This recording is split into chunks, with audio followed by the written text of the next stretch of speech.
GS Hindi classes में आपका स्वागत है।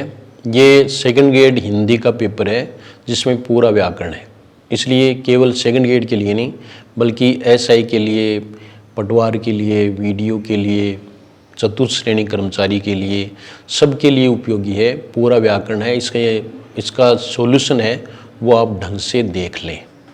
तो ये देखिए पहला प्रश्न ऑफलाइन टेस्ट है, ये दूसरा टेस्ट है। इससे पहले वाला अगर किसी ने नहीं देखा है तो इससे पहले वाला एक टेस्ट है वो और हो चुका है, तो वो भी उसमें देख लें। वो काव्य शास्त्र का है, ये व्याकरण का है पूरा। तो ये देखिए अब ऐश्वर का उच्चारण स्थान क्या है? कोमल तालु। ये स्वर जो होते हैं इनके उच्चारण स्थान में देखो ए और आ है वो कोमल तालु है, इसका मतलब कंठ है, यानी कंठ इसका उच्चारण स्थान है। इसको ही कंठ कहते हैं, कोमल तालु को ही, ठीक है। और ए और आ दोनों हैं वो कंठ हैं, कोमल तालु हैं। इसके अलावा दोनों ई हैं वो तालव्य हैं, उनका उच्चारण स्थान तालु होता है। दोनों ऊ हैं उनका ओष्ठ होता है, री का मूर्धा होता है।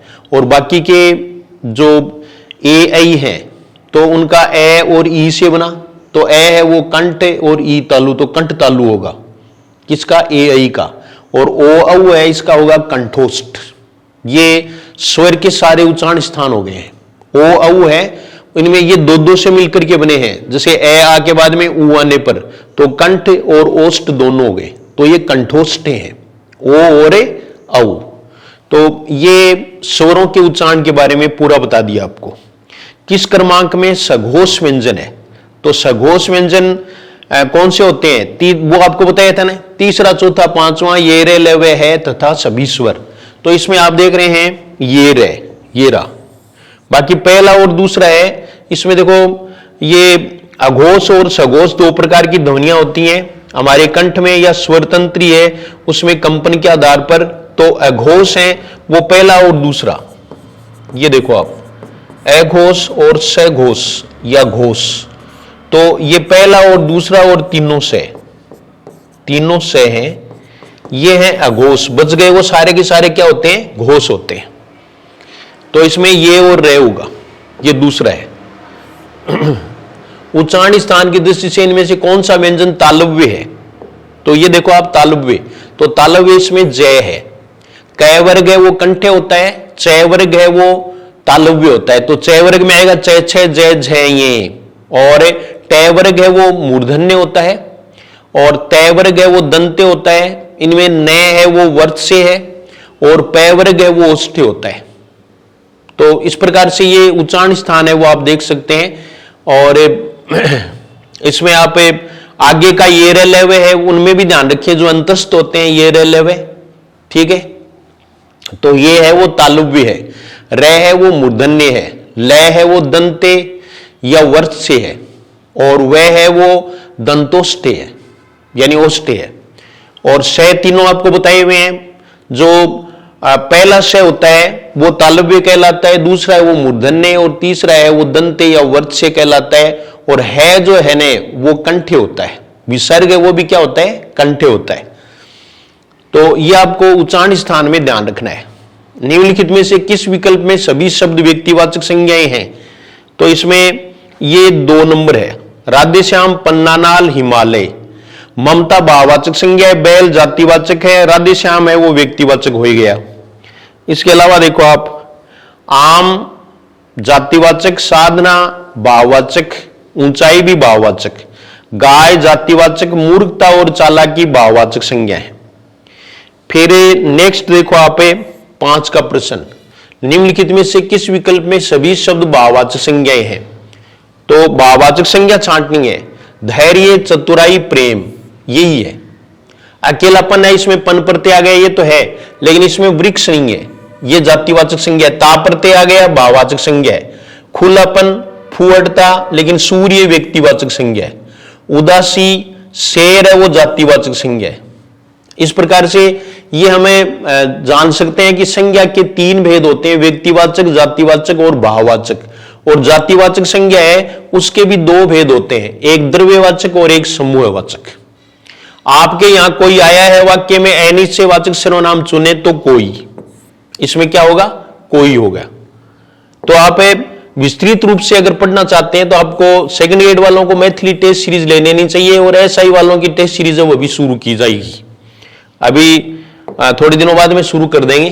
तो पुरुषवाचक सर्वनाम के 3 भेद होते हैं। ये देखिए आप, पुरुषवाचक सर्वनाम है, इसके 3 भेद होते हैं, उत्तम पुरुषवाचक, मध्यम पुरुषवाचक और अन्य पुरुषवाचक। ये 3 भेद होते हैं पुरुषवाचक सर्वनाम के। इसमें उत्तम पुरुषवाचक है वो वक्ता के लिए होता है, यानी मैं और हम उत्तम पुरुषवाचक हैं। मध्यम पुरुषवाचक है वो तुम और आप, ये मध्यम पुरुषवाचक है जो श्रोता के लिए होता है। और अन्य पुरुषवाचक है वो बच गए उनके सब के लिए होता है।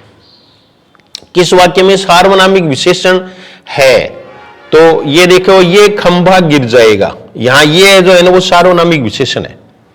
विशेषण है उसके भी हमें 4 भेद पढ़ते हैं, जिसमें गुणवाचक विशेषण, संख्यावाचक, परिमाणवाचक और सार्वनामिक विशेषण। सार्वनामिक विशेषण वो होते हैं जो संज्ञा से पहले प्रयुक्त होकर के उसकी विशेषता बताने लग जाए, ऐसे सर्वनाम शब्द। तो यहां यह जो है वो सर्वनाम नहीं है।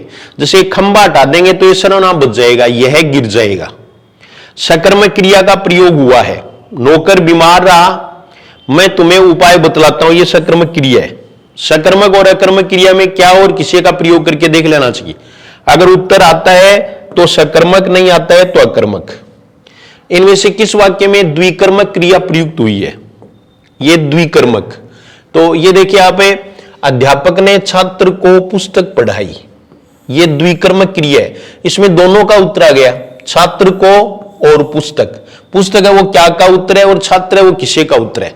अध्यापक ने किसे पुस्तक पढ़ाई? छात्र को। अध्यापक ने छात्र को क्या पढ़ाई? पुस्तक। ठीक है, बाकी सब में एक एक ही आएगा। तो दोनों प्रश्नों का उत्तर आए वो द्विकर्मक क्रिया होती है।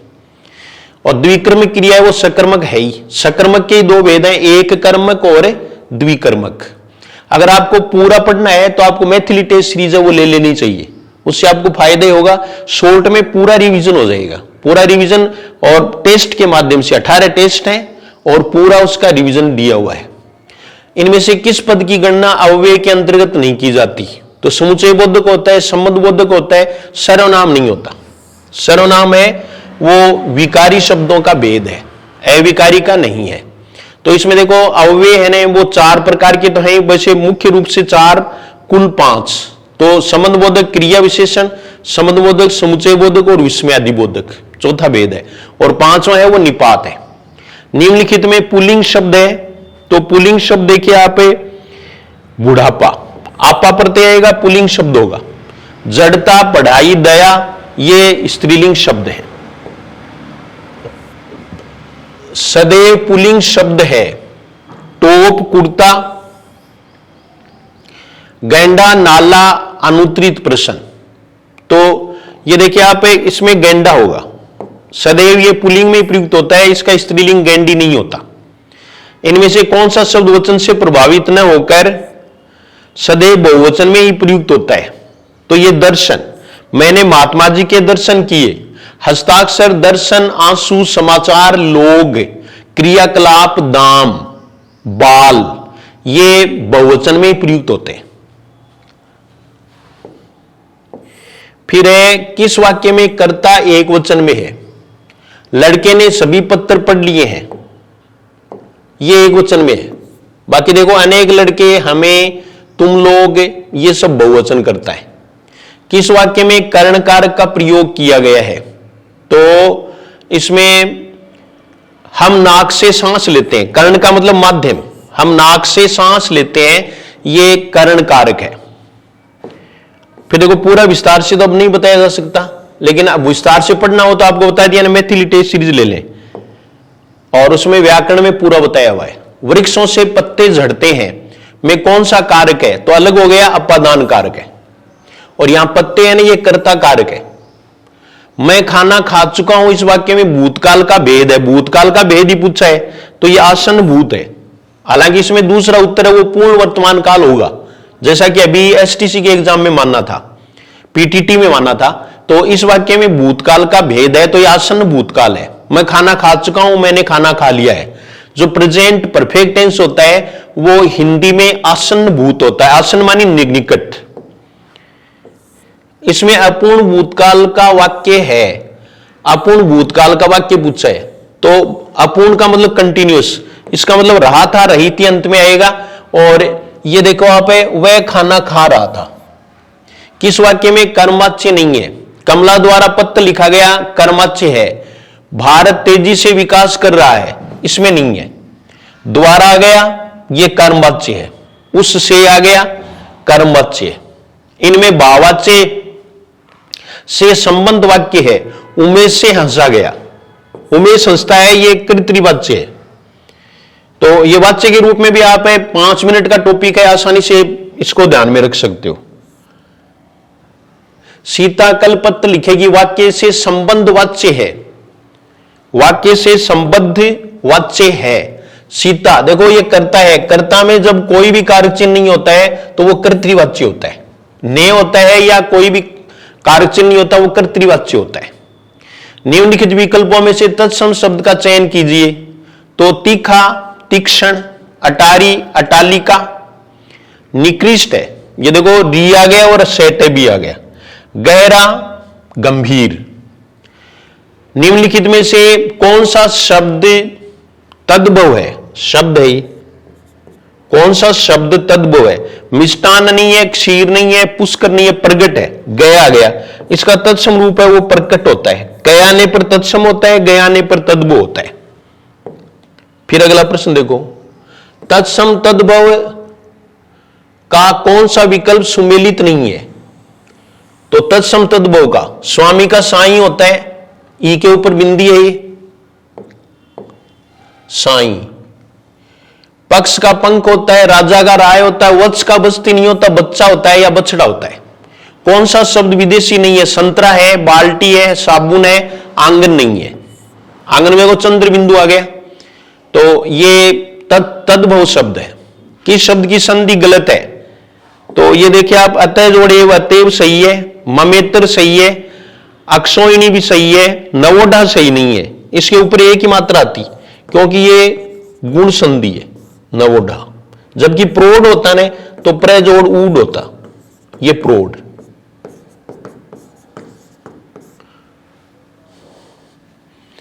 फिर अगला प्रश्न, निम्नांकित समस्त पदों एवं विग्रहों में से कौन सा युग्म असंगत है? यथाशक्ति, शक्ति के अनुसार, आमरण, मरने तक सही है। और अव्ययी भाव समास के उदाहरण है। बाकायदा, ये भी अव्ययी भाव का उदाहरण है, कायदे के अनुसार। असमुद्र, समुद्र के आसपास नहीं, ये इसका सही समास विग्रह नहीं है, समुद्र तक। द्वंद्व समास का उदाहरण नहीं है। कपड़े लत्ते होता है, पान तंबाकू होता है, राग विराग, घर घर नहीं होता। एक ही शब्द दो बार आ जाए तो अव्ययी भाव समास होगा। किस शब्द में उपसर्ग नहीं है? लालच में नहीं है, लालच में उपसर्ग नहीं। बेशक में बे है, लाचार है, बनाम है, सभी विदेशी उपसर्ग हैं। किस विकल्प के सभी शब्द अनु उपसर्ग से बने हैं? इंपॉर्टेंट प्रश्न है। अनु उपसर्ग से बने हैं। अनुशासन तो बना है लेकिन अनुर्वर नहीं बना, इसमें अनउर्वर, ये अनुपसर्ग है। अनुकरण बना है लेकिन अनुचित नहीं बना, इसमें ये सही है। अनुज और अनुग्रह, अनुरूप तो है लेकिन अनुपयुक्त में अनुपसर्ग है। इंपॉर्टेंट प्रश्न है, ध्यान रखना। प्रति उपसर्ग से कौन सा शब्द बना है? तो प्रियतन नहीं बना, प्रबल नहीं बना, प्रत्यक्ष बना है। पराजय में परा है, इन दोनों में प्र उपसर्ग है, इन दोनों में प्र उपसर्ग।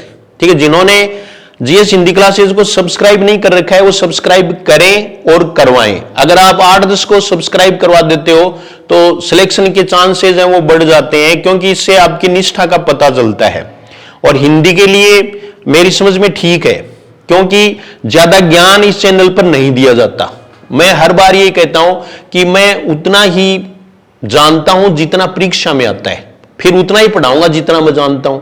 इसलिए आपको बेकार में किताबें, बेकार में बहुत सारी गाइड है, इनसे कोई मतलब नहीं है।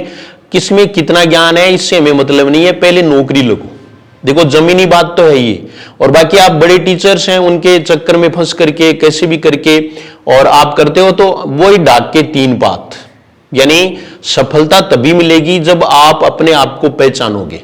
मैं कोई भी आपको सफल नहीं बना सकता, आप की खुद की है, क्योंकि ये निजी प्रयास से होता है और निजी अनुभूति से होता है। तो मेरा कहने का मतलब यही है कि सफलता है वो बहुत ज्यादा पढ़ने से भी नहीं मिलती, बल्कि समझ से मिलती है। और समझ वाला ये चैनल है, इसमें कोई शक नहीं है। आप दूसरों को भी इसके बारे में बताएं। चतुर्थ श्रेणी से लेकर के आरएस तक का पूरा जो है ना व्याकरण का, इसमें आपको हिसाब किताब मिल जाता है, बिना पैसे के भी मिल जाता है।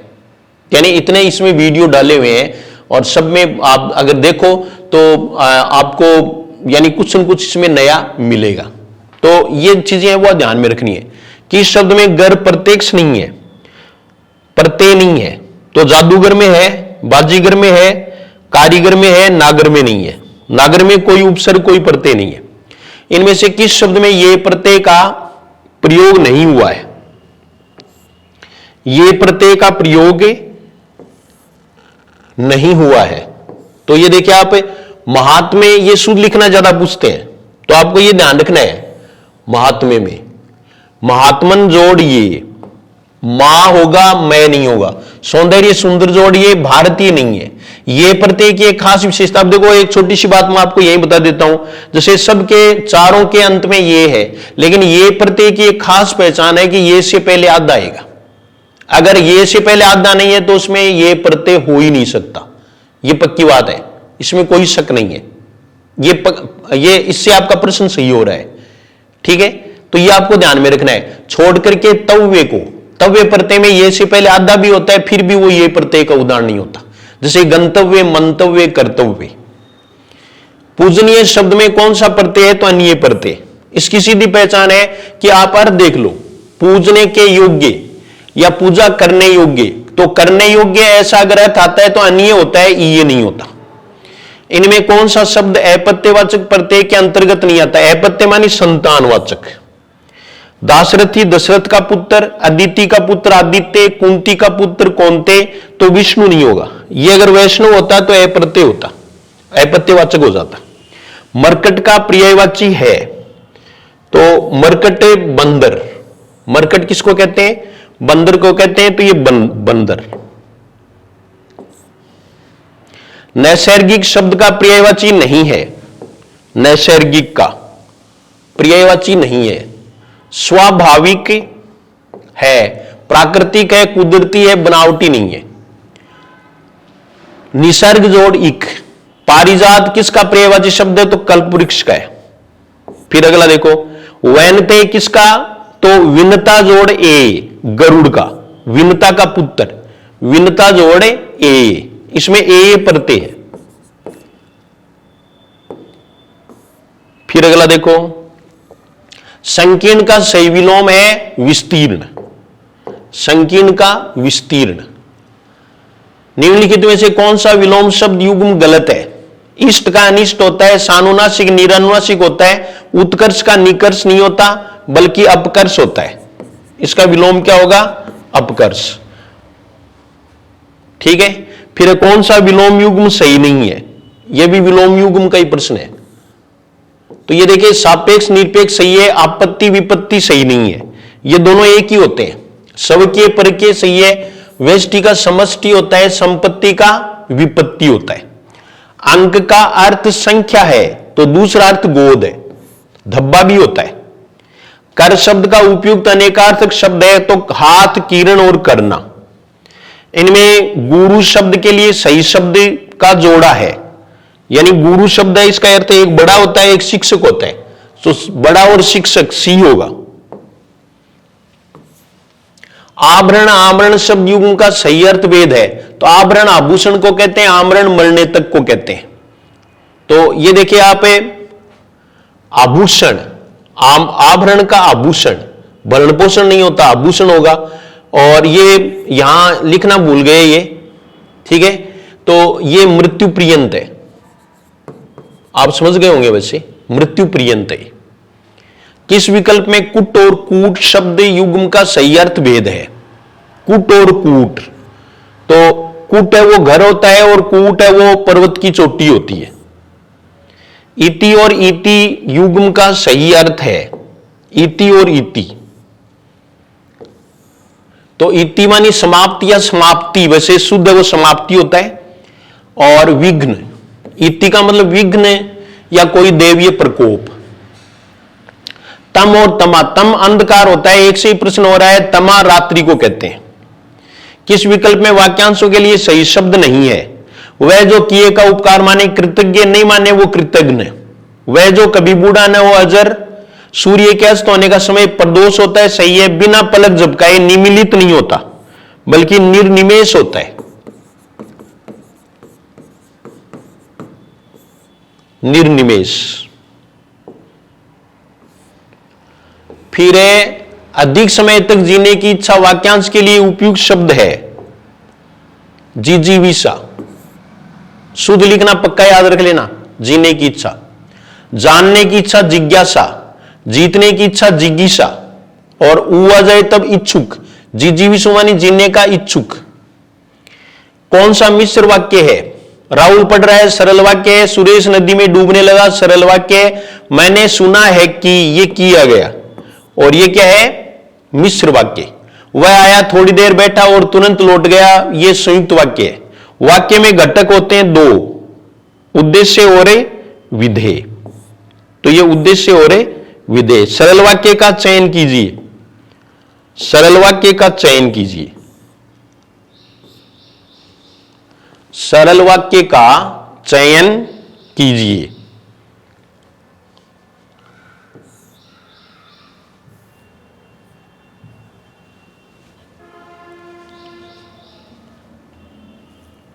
सरल वाक्य का चयन कीजिए। बीच में ये आ गया ना, ततैया आ गया।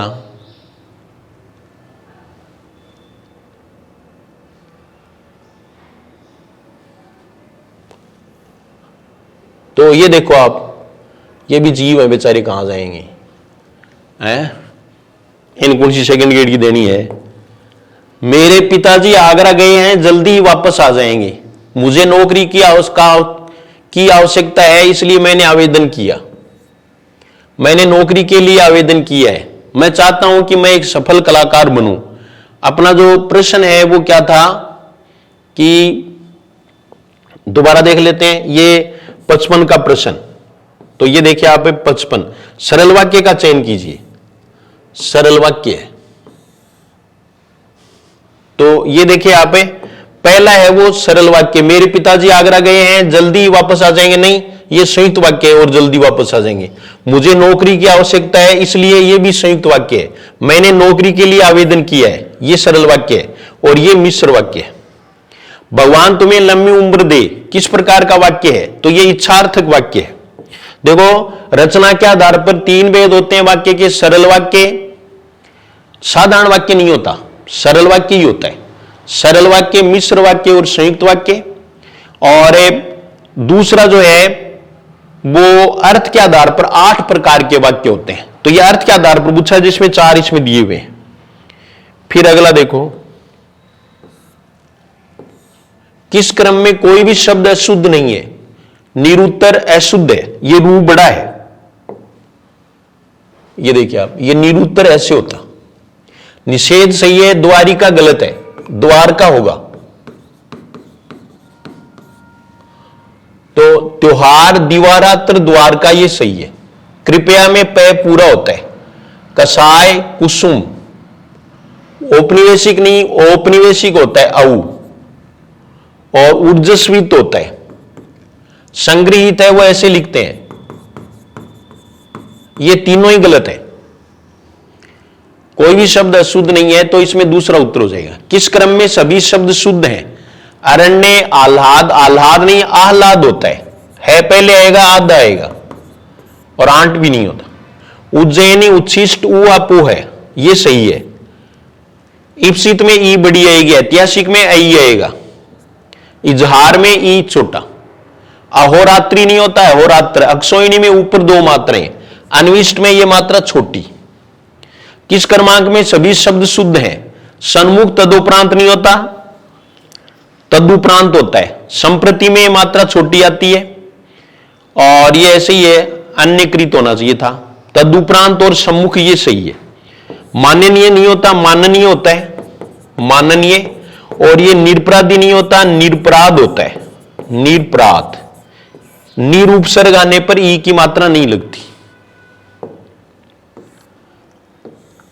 इनमें से अशुद्ध वाक्य है, उसने मेरी बात ध्यान से सुनी। नौजवान युवक, तो नौजवान आ गए तो युवक नहीं आएगा। व्याकरण की दृष्टि से शुद्ध वाक्य है, उसने मुझे खाने को बुलाया, मेरे को उससे एक बात कहना है, उसकी ससुराल जयपुर में है, ये शुद्ध है। उसकी ससुराल, ये स्त्रीलिंग होता है ससुराल। रास्तों को चौड़ा करना जरूरी है, और उसने मुझे खाने पर बुलाया। व्याकरण की दृष्टि से अशुद्ध वाक्य है, अधिकतर लोगों की यही राय है, सही है। सभी बच्चों को 10-10 बहुवचन अगर होता है तो ये 2 बार आता है, ये भी सही है। प्रत्येक आ गया तो एक वचन है तो ये 2 बार नहीं आएगा, ये अशुद्ध है। यह सुनकर बहुत दुख हुआ, ये सही है। किस वाक्य में क्रिया संबंधी अशुद्धि है? क्रिया संबंधी अशुद्धि। आयोजकों ने अतिथियों को धन्यवाद दिया, बच्चा दूध पीकर सो गया, कुत्ते जोर जोर से भौंक रहे थे, सर्वत्र आधुनिकीकरण करना ठीक नहीं है। तो कर्ण आ गया, इसके साथ में करना क्रिया नहीं आती। किस विकल्प में मुहावरे का भावार्थ गलत है? कन्नी काटना, पेंच लड़ाकर पतंग काटना, यह नहीं होगा, बाकी सही है। लोकोक्ति व मुहावरों में सही अंतर है। लोकोक्ति और मुहावरा दोनों ही वाक्यांश मात्र होते नहीं, लोकोक्ति पूर्ण वाक्य होती है जबकि मुहावरा वाक्यांश मात्र होता है, ये सही है। बहुत कष्ट होना अर्थ के लिए निकटतम मुहावरा है। बहुत कष्ट होना, छाती पर धरकर ले जाना, छाती पर मूंग दलना का मतलब होता है नजदीक रहकर परेशान करना। छाती फटना होता है, छाती फटना। फिर देखिए 67 का प्रश्न, 67 का प्रश्न। अभी ऐसा ही कि जो ऑफलाइन क्लासेज हैं वो अभी टाइम लगेगा, 10-15 दिन बाद में शुरू होंगी, ठीक है। उसके बाद में नया बैच भी शुरू होगा, सेकंड ग्रेड का भी, फर्स्ट ग्रेड का भी। सिर से पानी गुजर जाना मुहावरे का उपयुक्त अर्थ है। इसमें सहनशीलता की सीमा टूट जाना। किस क्रम में लोकोक्ति है? टस से मस न होना, झंडे तले आना, जी का जंजाल, आए थे हरि भजन को ओटन लगे कपास। इससे पता चलता है कि यह पूरा वाक्य है। अपना क्रोध किसी निरपराध पर उतारने के अर्थ से संबंधित लोकोक्ति है। तो आप हारे बहू को मारे, आप हारे बहू को मारे। कोयले की दलाली में हाथ काले का अर्थ है कोयले का व्यापार मत करो।